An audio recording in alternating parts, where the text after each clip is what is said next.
और इस मॉडल का भी सूक्ष्म रूप यदि आप एक जैसे स्थूल शरीर को तोड़ते जाएं, टुकड़ा करें, तो परमाणु पे पहुंचेंगे। वो परमाणु भी अपने आप में पूर्ण है, इस शरीर का एक सेल भी अपने आप में पूर्ण है। जैसे हमारे इस पूरे शरीर का एक स्ट्रक्चर है, इसकी एक वॉइस सबकी अलग है, सबकी आंखें, नाक, कान, हाथ, पैर, उनका बनावट थोड़ा थोड़ा डिफरेंस तो है ही सबका। जो इस पिंड में है, सकल सूरत जो भी आदत स्वभाव आदि, वो सब के सब एक सेल में है। पूरा शरीर एक सेल में है। तो इसको ऐसे समझ सकते हैं जैसे अपने गुरुकुल का एक सिस्टम है भाई, एक वहां पर किचन है, कहीं बाथरूम है, कहीं रिकॉर्डिंग रूम है, कहीं क्लासरूम है, तो अलग अलग एक स्ट्रक्चर है ना पूरे गुरुकुल का। तो ऐसे शरीर का भी एक अलग अलग स्ट्रक्चर है। दिमाग है तो कहीं हृदय है, फिर फेफड़े हैं, किडनी है, लीवर है, वगैरह वगैरह। ये सारी की सारी चीजें एक सेल में भी हैं। तो कितने आश्चर्य की बात है। पूर्णमद पूर्णमिदम, तो इस सारे को जो चला रहा है वो आत्मा है। तो जैसा वहां वैसा ही यहाँ भी, यथा पिंडे तथा ब्रह्मांडे, यथा ब्रह्मांडे तथा पिंडे। तो एक सिस्टम से चलता है सारा, कहने का अभिप्राय ये है। तो यहाँ पर भी उस समय जो राजा लोग होते थे तो वो कैसे अपने सिस्टम को चलाते थे, और यहाँ पर बात चल रही थी श्री राम और माता सीता की, शक्ति और शक्तिमान। शक्ति वाला और शक्ति उससे अलग नहीं होते हैं, वो एक ही होते हैं। कहने के लिए कह देते हैं दो, लेकिन वो अलग नहीं होते हैं। तो जैसे परमात्मा और परमात्मा की शक्तियां, आत्मा और आत्मा की शक्तियां, देश का राजा और देश के राजा की शक्तियां वो अलग नहीं होती, उसके साथ ही जुड़ी होती हैं। जैसे ही कोई व्यक्ति पीएम के पद पे बैठेगा, वो सारी शक्तियां स्वतः जुड़ जाएंगी उसके साथ। जो आत्मा है उसकी शक्तियां स्वतः सदा उसके साथ ही रहती हैं, उनका कभी भी ह्रास नहीं होता है। और उन शक्तियों से ही ये सारा ताना बाना चल रहा है। तो यहाँ पर ये बताना चाह रहे हैं कि केवल लक्ष्मण ही साथ नहीं आए श्री राम के, बल्कि जो इनकी भार्या हैं, जो इनकी पत्नी हैं, उन्होंने ऐसे ही अनुकरण किया इनका, जैसे सूर्य का अनुकरण सूर्य की प्रभा करती है दिन क्षय, दिन के अस्त हो जाने पर। तो मतलब आजकल के जमाने में तो ऐसा होता है भाई कंगाल हो गया तो अब ठीक है नमस्ते, अब किसी दूसरे धनवान को ढूंढेंगे हम, तो नहीं निभाते। लेकिन हमारी जो परंपरा है, वैदिक परंपरा, वैदिक संस्कृति, उसमें चाहे दिन का उदय हो रहा हो, चाहे दिन का अस्त हो रहा हो, लेकिन सूर्य की रश्मियां कभी उसका साथ नहीं छोड़ती हैं। उदय होते हुए तो सभी साथ हो लेते हैं, लेकिन अस्त होते समय कौन साथ रहता है? जो सचमुच उससे प्रीति करता है। तो सूर्य की रश्मियां सूर्य से सच्ची प्रीति करती हैं, इसलिए वो दिन का क्षय होने पर भी उसका साथ नहीं छोड़ती हैं। तो ऐसे ही माता सीता ने, यदि तो वो राजरानी बनती, तो राजरानी बनने के लिए तो कोई भी साथ को स्वीकार कर लेगा, लेकिन जब राज से उनको भ्रष्ट कर दिया गया, जब राज्य छीन लिया जा रहा है, उस समय भी साथ देना, प्रतिकूल समय में भी अपने कर्तव्य से विमुख न होना, तो ये सच्ची प्रीति है, ये भक्ति है। इसी का नाम भक्ति है। नहीं तो भक्ति फिर छोटी छोटी चीजों से खंडित हो जाती है मिनटों में। तो जी हमारा मोबाइल वापस ले लिया, इतने मात्र से यदि भक्ति डगमगा गई, तो फिर जब बड़े बड़े संकट आएंगे तब क्या होगा? हमारे को ऐसे क्यों बोला, हमारे ऊपर शक क्यों किया? भाई वो हमारे माता पिता हैं, वो हमारे गुरु हैं, वो हमारे बड़े हैं, हमारे बुजुर्ग हैं, तो उनका अधिकार है ना किसी भी तरह से हमारी जांच पड़ताल करना, हमारी परीक्षा लेना, हमारे कहीं दोष है तो उसको हटाना, ये उनका अधिकार है कि नहीं है? तो हमें दूसरों के अधिकारों की रक्षा करनी चाहिए कि नहीं करनी चाहिए? दूसरों के तो अधिकारों की रक्षा करनी चाहिए और अपने कर्तव्य की रक्षा करनी चाहिए। हमारा कर्तव्य क्या है? हमारा कर्तव्य यही है कि हम उनके अधिकारों की रक्षा करें।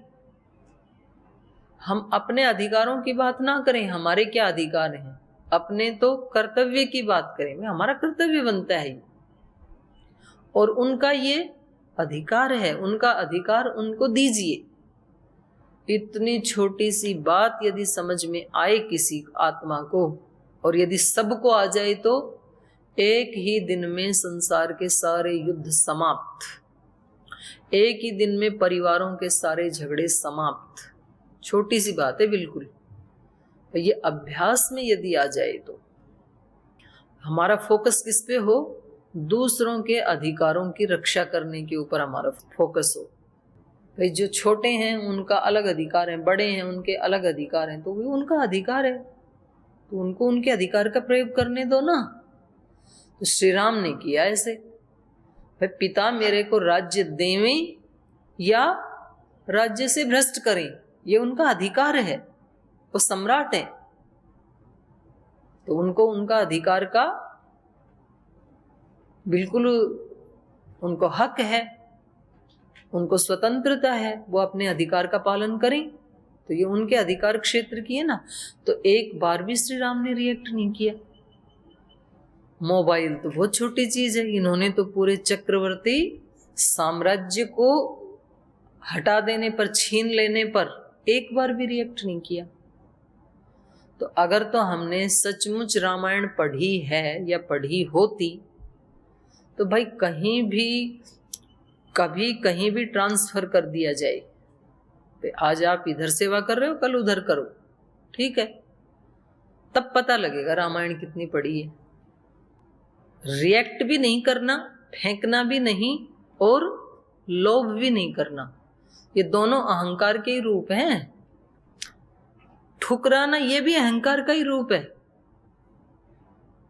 अपने पूज्य स्वामी सोमानंद जी महाराज जी थे जो, तो एक बार गुरु जी जो आचार्य प्रद्युम्न जी खानपुर वाले गुरु जी, उनके पास गए, तो नूरगढ़ वाले जो गुरु जी थे पूज्य स्वामी सोमानंद जी महाराज जी, बोले आओ ऋषि। बोले नहीं नहीं नहीं महाराज जी, मैं कहाँ ऋषि। बोले फेंक क्यों रहे हो? कोई चीज आपकी झोली में डाल रहा हूं तो उसको फेंक क्यों रहे हो? बोले भाई ये अहंकार का ही रूप है। कोई चीज गुरु दे रहे हैं तो लो ना, उसको सिर झुका के लो। ऋषि नहीं हो तो बन जाओ। किसी का एंड्रॉयड फोन ले लिया और फिर उनको कहा कि ये कीपैड ले लो। बोल नहीं नहीं नहीं, मेरे को चाहिए ही नहीं फोन। ये रिएक्ट है, ये भी अहंकार का ही रूप है कि मेरे को चाहिए तो एंड्रॉयड ही चाहिए, नहीं तो मेरे को कोई भी नहीं चाहिए। जो छोटे बच्चे करते हैं ना, मार्केट में जाके बोले मेरे को ये वाली चीज चाहिए, ये वाला खिलौना चाहिए, और माता पिता बोले नहीं ये नहीं, ये ले लो। बोले नहीं, वहीं वो रोने चिल्लाने लग जाता है जो नौटंकीबाज बच्चा होता है ना। बोले चाहिए तो वही चाहिए, नहीं तो कोई नहीं चाहिए। अब जो बेचारे शर्म हुजूर माता पिता बोले सारे मार्केट को इकट्ठा करेगा, इसको दिला दो, तो दिला देते हैं। और थोड़े स्ट्रिक्ट माता पिता हों तो बोले इसको उठा के गाड़ी में डालो, बंद करो, वहां चिल्लाता रहेगा। आज इसको ये दिलाएंगे, कल कुछ और मांगेगा, तो कहाँ से इसकी डिमांड पूरी करेंगे, और इसकी तो ये बढ़ती जाएंगे संस्कार फिर। तो ये देखो, ये सारी चीजें, ये कोई पाठ वैसे बांचने के लिए तो है नहीं, ये तो सब जनों को बैठ करके चिंतन मनन करने के लिए है कि यहाँ जो जो लिखा है वो सिद्धांत, वो मर्यादाएं अपने जीवन से कितना मेल खाती हैं, और जहां जहां मेल नहीं खाती हैं वहां वहां उसके लिए प्रयास करना। यही रामायण पढ़ने का फल है और यही प्रयोजन भी है। तो यहाँ पर माता सीता जो है वो ऐसा नहीं कि जी मेरे पिता ने तो जब आपको देखा था तो एक चक्रवर्ती सम्राट के ज्येष्ठ पुत्र के रूप में देखा था, भावी सम्राट बनेंगे ऐसा सोचा था हमने, तो हमें ये थोड़ी पता था कि आपकी सौतेली माँ आपको वनवास भेज देगी, और अब या तो आप इनके विरुद्ध युद्ध करो, कैकेयी के विरुद्ध, और या तो फिर मैं आपको छोड़ के अपने पिता के यहाँ जा रही हूँ, मैं तो नहीं रहूंगी आपके साथ, मैं तो राजरानी बनने के योग्य हूं, मैं क्यों जाऊं आपके साथ। ऐसा नहीं किया सीता माता ने। भाई राज्य दें या ना दें ये महाराजा दशरथ का अधिकार है, लेकिन श्री राम का अनुगमन करना, अपने गुरु का, अपने श्रद्धेय का, अपने पति का अनुगमन करना, ये हमारा अधिकार है, हमारा कर्तव्य है। अधिकार तो क्या है, हमारा कर्तव्य है ये। तो अपना क्या कर्तव्य है इस सिचुएशन में। मान लो कोई भी प्रतिकूल परिस्थिति आ गई, किसी ने हमारे से कुछ छीन लिया, या किसी ने हमारे ऊपर आरोप लगा दिया। अब इस स्थिति में हमारा कर्तव्य क्या है। हमारा कर्तव्य है कि अगर उसकी बात सत्य है तो उसको ठीक कर लेना, और अगर उस व्यक्ति की इंटेंशन और उसकी बात सत्य नहीं है तो अपने आप को डिटेच रखना। हमें अपने कर्तव्य के ऊपर फोकस करना है कि हमें क्या करना चाहिए इस सिचुएशन में। और हम हमेशा चिंतन किसका करते हैं, उसके बारे में, उसको क्या करना चाहिए था, उसके कर्तव्य के बारे में सोचते हैं। उनको हमारे ऊपर शक नहीं करना चाहिए था, उनको हमें ऐसा नहीं बोलना चाहिए था, उनको हमारे बारे में ऐसे नहीं सोचना चाहिए था। भाई ये तो उसका कर्तव्य है ना, तू क्यों सोच रहा है, तेरे को क्या करना चाहिए इस सिचुएशन में। तेरा कर्तव्य क्या है। तेरा कर्तव्य है या तो भाई उसकी बातें गलत है तो नेग्लेक्ट करो और आगे बढ़ो। अब श्री राम यदि दंडकारण्य में ये सोचते कि इन असुरों का क्या कर्तव्य होना चाहिए, इन असुरों का, इनको तो ये करना चाहिए था कि हम इतने बड़े साम्राज्य को ठोकर मार के आए हैं, जब हम जंगल में आए तो इनको तो हमारा स्वागत करना चाहिए था, इनको तो हमारे कुशल क्षेम के बारे में पूछना चाहिए था। हम इनका कुछ लेने थोड़े ही आए हैं, हम तो अपने 14 साल बिताने आए हैं, तो इन लोगों को तो हमारा आवास आदि में हेल्प करना चाहिए था। ऐसा यदि वे उनके कर्तव्य के बारे में सोचते तो महादुख के गर्त में गिर जाते। भाई वो असुर हैं, उनका जो धर्म है उसका वो पालन कर रहे हैं, पर इन असुरों के सामने आपका क्या कर्तव्य है। जो रास्ते में आए उसको हटाओ और आप अपने मार्ग पे आगे बढ़ो, आप उलझो मत इनके साथ। तो हमें दूसरों को क्या करना चाहिए उस पे अपनी शक्ति वेस्ट नहीं करनी चाहिए, अपना समय भी बर्बाद नहीं करना चाहिए। भाई इन परिस्थितियों में हमारा क्या कर्तव्य है। और कई बार तो ये तो चलो गुरु और माता पिता तो कभी अहित नहीं करते हैं, वो तो जो करते हैं वो हमारे भले के लिए ही करते हैं। तो चौपाई गाने के लिए थोड़े ही ना, केवल वाणी से गाने के लिए थोड़ी है। माता पिता और गुरु कई वाणी बिन ही विचार करई शुभ जानी। माता पिता और गुरुजनों की जो वाणी है, उनका जो आदेश है हमारे लिए, उसमें विचार नहीं करना हमें। जरूर हमारे लिए कुछ ना कुछ शुभ होगा, ऐसे सोच करके बिना विचार किए उसको मान लेना चाहिए। गाने में बहुत अच्छा लगता है, मानने में बहुत बुरा लगता है। लेकिन तो खैर माता पिता गुरुजन तो हमेशा हमारा उपकार ही करते हैं, चाहे हमें समझ में आए या ना आए। वो हमें बचाना चाहते हैं। दुनिया के जो ऐसे बैरियर हैं जो हमारी आध्यात्मिक यात्रा में बाधा डालेंगे, तो वो तो हटाना ही चाहते हैं। पर मैं तो कह रही हूँ कि मान लो कभी कभी व्यक्ति ऐसी भी परिस्थिति में फंस जाता है कि दूसरा व्यक्ति विद्वेष पूर्वक या किसी गलत इरादे से हमारे को हानि पहुंचा देता है। तब हमारा कर्तव्य क्या है। हम कुछ भी, हम प्रूव नहीं कर सकते हैं कि ये व्यक्ति गलत है, और वो व्यक्ति गलत है जो कर रहा है वो। ऐसी सिचुएशन में हमारा कर्तव्य क्या है।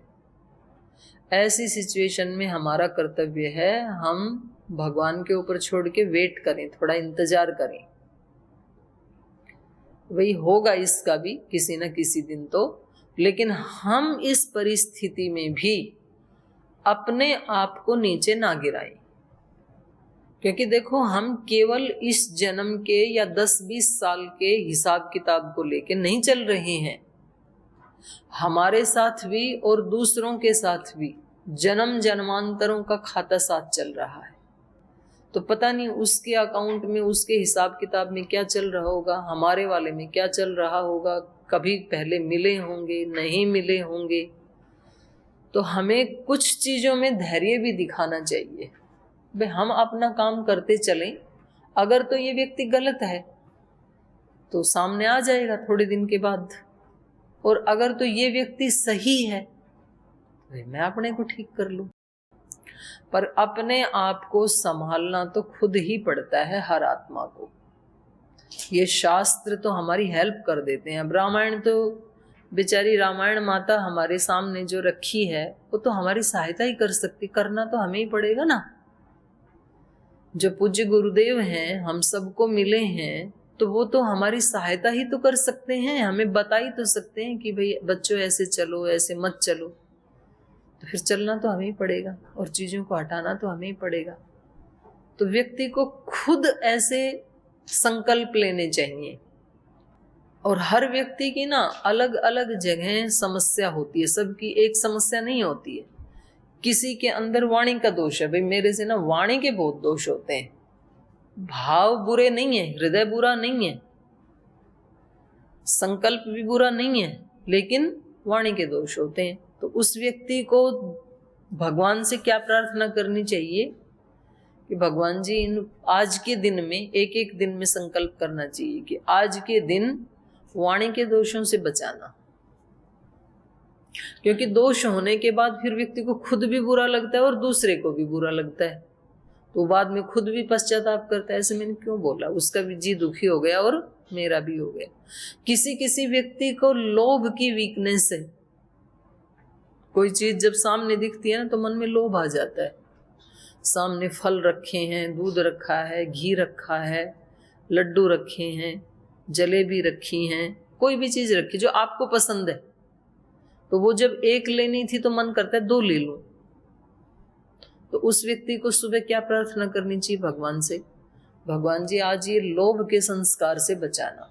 मेरे समक्ष दिन भर कितनी भी ऐसी परिस्थितियां उपस्थित होंगी,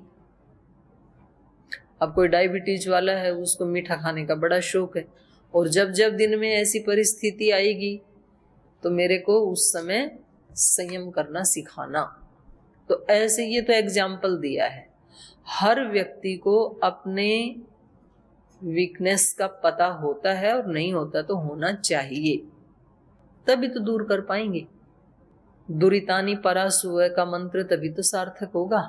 दुरित है कहाँ कहाँ, चूक होती कहाँ कहाँ है। किसी किसी की भावना में हो जाती है, मतलब किसी को देख करके एक बुरा भाव आ जाता है मन में, किसी को देख करके द्वेष का भाव आ जाता है, किसी का आगे बढ़ते देख करके ईर्ष्या का भाव आ जाता है, किसी को देख करके घृणा का भाव आ जाता है। तो ये उस व्यक्ति की वीकनेस है। तो उसको अपने हृदय की भावनाओं के ऊपर ज्यादा साधना करनी चाहिए। तो ऐसे अलग अलग चीजें हैं, लेकिन जो जिसके प्रति अनन्य भक्ति रखते हैं, अनन्य श्रद्धा रखते हैं, तो वो कभी उनकी शरणागति को छोड़ते नहीं हैं।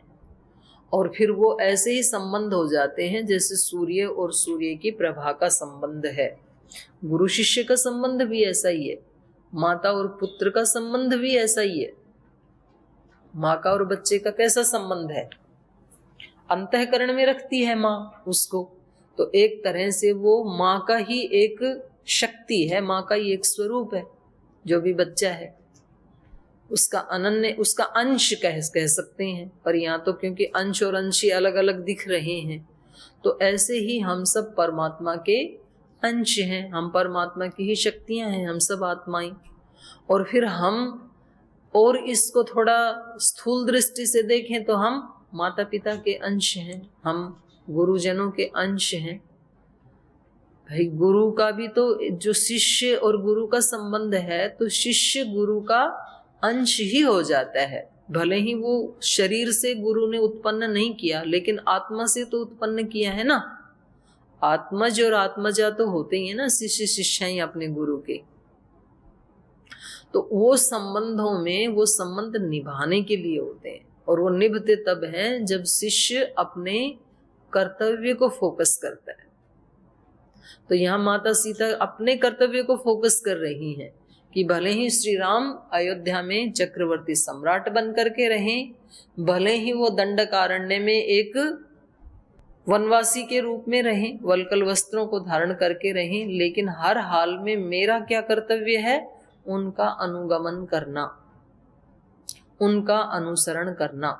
तो ऐसे माता सीता ने इनका अनुकरण किया है। जैसे कि दिवाकर के दिनक्षय सूर्यास्त हो जाने पर भी सूर्य की जो प्रभा है वो उसका साथ नहीं छोड़ती है, ऐसे ही माता सीता भी श्री राम के साथ वन में आई है।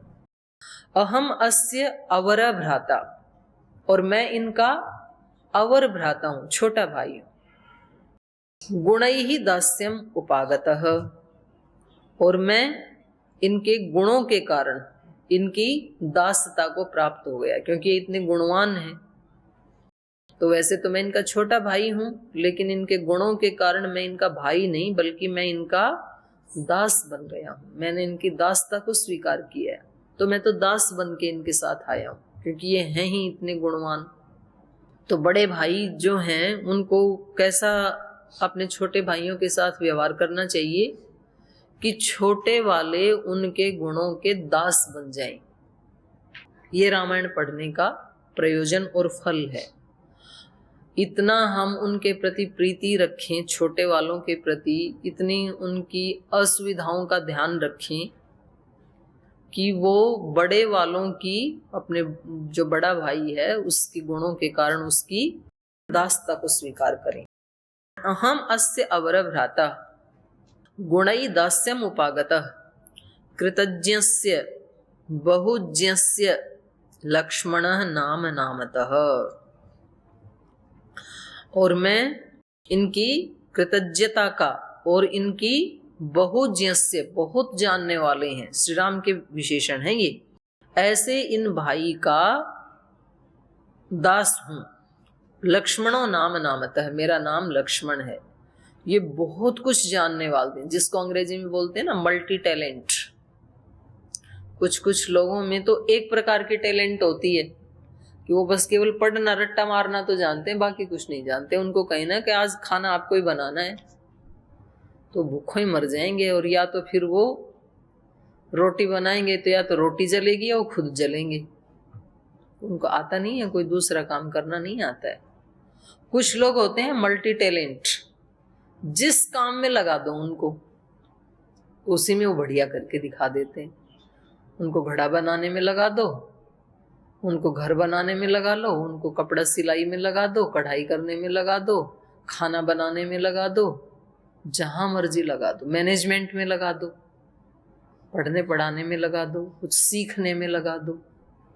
कुछ लोग होते हैं ना ऐसे, भाषाओं को तुरंत सीख लेते हैं, कुछ दूसरों की नकल तुरंत पकड़ लेते हैं, कुछ को नहीं आता है प्रयास करने पर भी। तो श्री राम कैसे हैं? बहुज्ञ, बहुत प्रकार से जानने वाले, बहुज्ञस्य। और कैसे हैं श्री राम? कृतज्ञ, ये विशेषण है श्री राम का। श्री राम कैसे हैं? कृतज्ञ। उनका कोई छोटा सा भी उपकार कर देता है ना, तो फिर उस व्यक्ति का एहसान मानते हैं वो। ऐसे व्यक्ति को कहते हैं कृतज्ञ। छोटा सा भी कभी कर दिया, माता पिता गुरुजन तो कितने उपकार करते हैं, उसकी तो बात ही छोड़ दो। कृतज्ञ वो होता है जिसने कभी भी हमारा कोई छोटा सा भी उपकार किया हो, उसको सदा स्मरण रखेंगे, उस समय इन्होंने हमारा ये उपकार किया था। तो श्री राम ऐसे ही हैं, कृतज्ञस्य बहुज्ञस्य भ्रात गुणैहि दास्यम उपागतः लक्ष्मणो नाम नामतः, मैं लक्ष्मण नाम का इनका छोटा भाई हूँ। रक्षसा अपहृता भार्या, लेकिन आज हमारे साथ सीता माता नहीं है, तो सीता माता कहाँ गई? रक्षसा अपहृता, राक्षसों के द्वारा अपहरण कर लिया गया इनकी पत्नी का।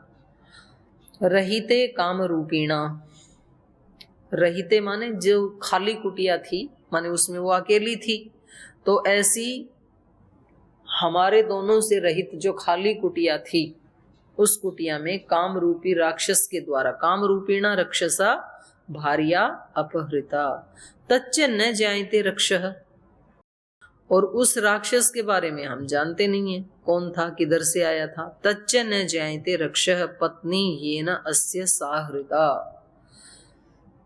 तो जिसके द्वारा इनकी, श्री राम की वो माता सीता नाम वाली पत्नी हृता आहरण की गई, तो वो कौन लेके गया उसका हमें अभी तक पता नहीं लग पाया।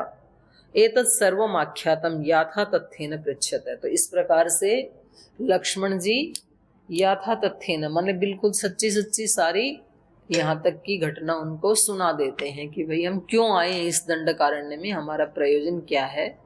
तो इसके बाद ये अगला स्टेप क्या लेंगे, अगला क्या इनका चरण होगा, वो कल पढ़ेंगे। आज यहीं विराम लेते हैं।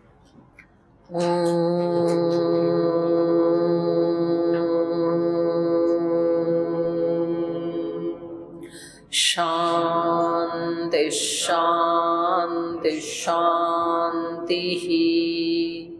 श्री गुरुभ्यो नमः। हरि के नाते से सब नाते, इससे सभी सुहाते। हरि के नाते से सब नाते, इससे सभी सुहाते।